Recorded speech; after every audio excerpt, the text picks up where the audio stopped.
Quando abrimos um livro de história da arte, ou dito por alguns como História Universal da Arte, não podemos deixar de notar que a narrativa parece uma linha reta, onde as pontas encontram-se todas bem amarradinhas. Nesse sentido, podemos facilmente vaguear pelo classicismo grego, pelo renascimento italiano, passar pelo iluminismo e até saltar para as vanguardas modernas de Paris e terminarmos no que hoje se convencionou chamar de arte contemporânea. O senso comum europeu ensinou-nos a olhar para a produção africana como se fosse algo imutável, eterno e tribal. Como se uma máscara que tivesse sido esculpida na Nigéria ou na Lunda Norte em 1800 e uma em 1950 fossem exatamente a mesma coisa. No entanto, se repararmos bem nessa linha de tempo ou essa linha cronológica que se estabelece dentro da história da arte, a África é quase sempre retratada como uma nota de rodapé, ou ainda pior, como uma realidade atípica, que está fora do tempo. O conceito de contemporâneo não é apenas uma data no calendário, ou se preferirmos, uma mera periodização da história da arte. Este conceito é uma ferramenta de poder ao serviço da construção de narrativas. E hoje vamos refletir sobre a história da arte e entender por que razão a arte contemporânea africana é o maior desafio às narrativas eurocêntricas da atualidade. Para a sociologia da arte, a palavra contemporânea é traiçoeira. Na realidade europeia, ela define o que é novo, o que rompe com o passado. No entanto, quando a visão europeia se volta para a África, grosso modo, verificamos que ela sofre de uma espécie de miopia histórica. E aqui eu quero chamar um dos meus favoritos, que é o filósofo camaronês Achille Mbembe, que nos diz algo mais ou menos parecido com: a colônia é o lugar onde o tempo é negado ao outro.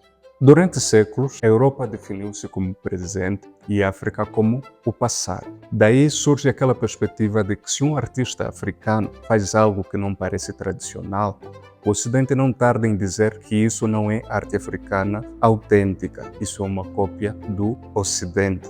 Mas quando o artista africano faz algo ligado às suas raízes, eles dizem: isso é antigo, é folclórico e é tribal. E é justamente ali que está a armadilha. E, infelizmente, raramente percebemos os mecanismos pelos quais ela se processa. O desafio da periodização da arte africana está no fato de que ela não segue a régua europeia. Enquanto a Europa vivia o pós-modernismo nos anos 70, muitos países africanos estavam a dar origem ao nascimento de novas nações ou estados, se preferir.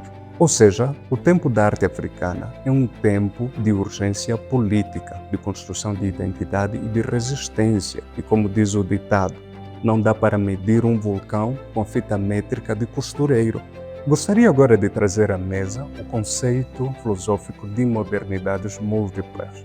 Via de regra, na Europa acredita-se que o tempo é linear, ou seja, o que vem depois é sempre melhor ou mais evoluído do que o que vinha antes. No entanto, é justamente ali em que permanece o contraponto, pois, em muitas cosmologias africanas, a perspectiva já é diferente. O tempo ou é circular ou é em espiral, o que significa que o que podemos chamar de ancestral e ultramoderno podem coexistir em simultâneo. Vejamos o exemplo do artista El Anatsui. Ele costuma criar estruturas grandes que parecem tecidos de ouro, mas que essas estruturas são apenas feitas de selos de metal de garrafas de licor.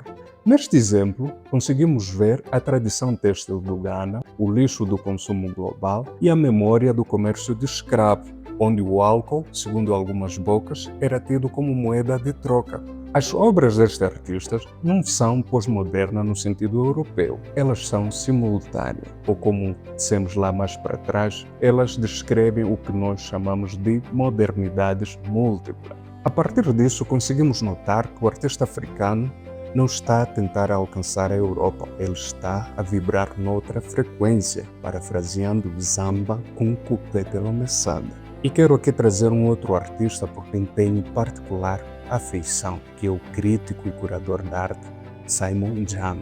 O mesmo dizia o seguinte: a África não precisa ser moderna aos olhos dos outros, ela já é moderna à sua maneira. O desafio aqui não é encaixar a África na cronologia europeia, no entanto, admitir que existem vários agora a acontecer em simultâneo. Mas não sejamos ingênuos.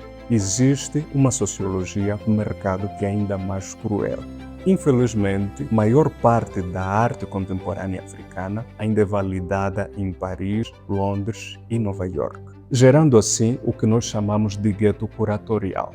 Ou seja, muitos artistas africanos têm de parecer africanos, não basta ser africano, precisam parecer ser africanos para vender e fazem recurso ao uso de cores vibrantes, tecidos exóticos, esgotam o tema do sofrimento, tudo isso para satisfazer o desejo europeu de autenticidade. A periodização aqui torna-se comercial. É o mercado que decide que agora é a vez da árvore, como se fosse uma tendência de moda e não um processo histórico profundo. Mas a verdadeira mudança está a acontecer nos centros de artes de Lagos, Dakar e Joanesburgo, onde os artistas estão a ignorar o que o colecionador europeu quer e estão a criar para o seu próprio contexto, o que representa um avanço para os artistas africanos. E é o tipo de abordagem que deveria servir de inspiração para outros artistas. E essa revolução tem mudado o questionamento de muitos artistas, ou seja, a pergunta já não é como é que o europeu nos vê, mas como